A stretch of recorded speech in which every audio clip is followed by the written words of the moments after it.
The ticket came through as a single line on my board, filed under routine maintenance, low priority, replacement hull sealant, quantity unspecified, requesting party a homestead colony on a moon most star charts didn't bother naming. I almost let it sit until the next supply run.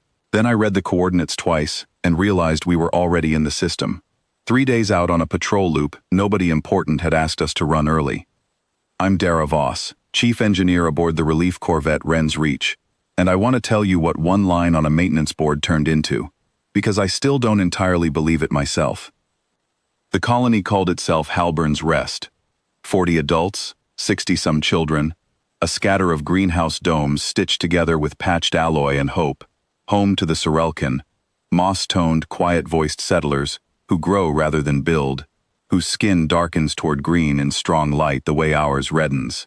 They'd come out to the frontier 11 years back, with 3 transport ships, and a compact's promise of support that had thinned with every passing season, the way those promises do when a colony is small and far, and produces nothing anyone back home needs urgently. A micrometeor swarm had come through 8 days before we got the flag. Nothing dramatic, no fire, no casualties, just a hairline fracture through the main dome's sealant seam that widened every night when the moon's cold crept in. They'd lost 2 growing terraces already.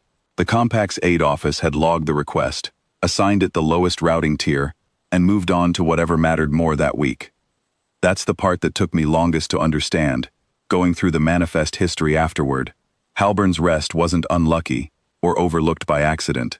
They were exactly the size and distance the compact's routing algorithms were built to deprioritize. Too small for a quarterly report, too far to matter to anyone whose career depended on results closer to the core worlds. Torell had filed 3 prior requests over the years, each smaller than the last, because he'd learned that asking for less improved his odds of anyone answering at all.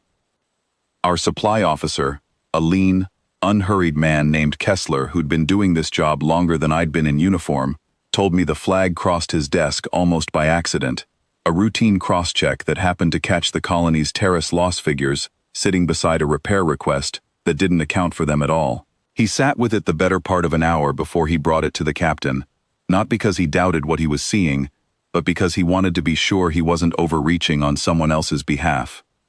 Command didn't see it that way. I don't know exactly which officer pulled the flag and cross-referenced it against the colony's supply manifest, noticed the terrace losses, noticed how thin the manifest had been running for over a year, and decided a sealant drop wasn't going to cut it. I only know that by the time we broke atmosphere, our manifest had grown considerably past what the ticket had asked for. We came in low over the domes at first light, and I watched the Sorelkin through the observation port before they'd fully registered we were more than a supply skiff. A man stood at the edge of the cracked terrace. I'd learn later his name was Torell Ashgrove, the colony's senior grower, the one who'd filed the request himself, because nobody else had the standing to bother the compact twice in one season. He had the look of someone bracing for another apology instead of an answer. We put down on the flat beyond the domes, and the cargo ramp opened on considerably more than a sealant crate. There was sealant, yes, pallets of it, enough to reseal every seam in the colony twice over. But behind that came the seedling stock, 3 full growth cycles of replacement crop, matched by our botanist to what little data the colony had on file, packed in cold stasis crates that our loadmaster had apparently spent half the transit sourcing from 2 other outposts, because our own stores didn't carry the varietals the Sorelkin grew. Behind the seedlings came the engineers, 4 of them, cross-trained in dome fabrication, none of whom I'd requisitioned.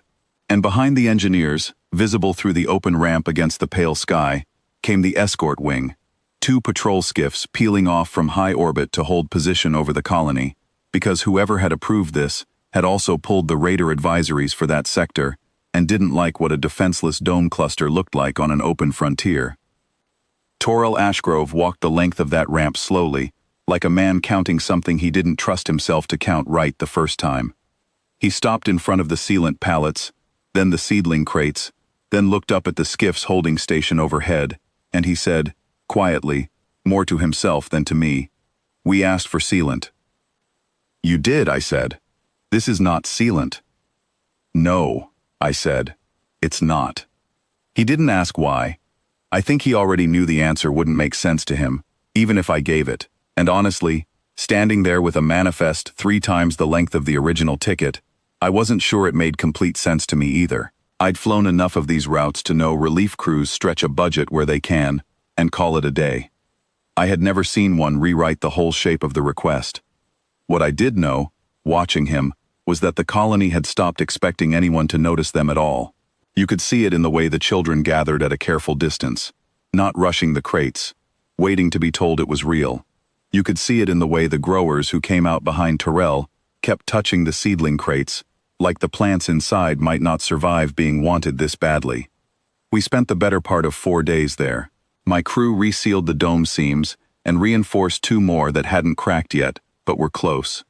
The engineers rebuilt the collapsed terrace frame from the ground up, wider than before, at the botanist's insistence. Because if you're replacing lost growing space, you might as well give them room to grow past what they'd lost. The Escort skiffs held their quiet orbit the whole time, and twice in those 4 days, I watched Terrell walk out to the edge of the terrace, just to look up at them, the way you'd check a lock on a door you'd stop trusting. On the last evening, before we broke atmosphere, Terrell found me at the base of the ramp. He was holding a cutting from one of the seedling crates, a single sprig of something silver-green I didn't recognize, roots wrapped in a damp cloth. "We have a custom," he said. "When something is given that cannot be repaid in kind, we give back a piece of what grows from it instead, so that the giving keeps going somewhere." I told him he didn't owe us anything. He said that wasn't the point, and pressed the cutting into my hands anyway, and I understood then that arguing would have cost him something I had no right to take from him. I still have it, planted now in a growth pot bolted to my quarters bulkhead aboard the Wren's Reach, and it's grown considerably past the size it started at. My crew jokes that I talk to it. I don't deny it. Before we lifted off, Terrell asked me one more thing, almost as an afterthought, standing at the base of the ramp with the cutting already in my hands. He asked whether we'd be back, not for more aid, he was careful to say, but simply back, the way a neighbor might ask after a visit that had gone well. I told him I didn't know, that patrol routes shifted with sector orders, and I couldn't promise a thing. He nodded like that was the answer he'd expected, and said it didn't matter whether we came back, because now his children would grow up believing help could come from a direction they'd never thought to watch.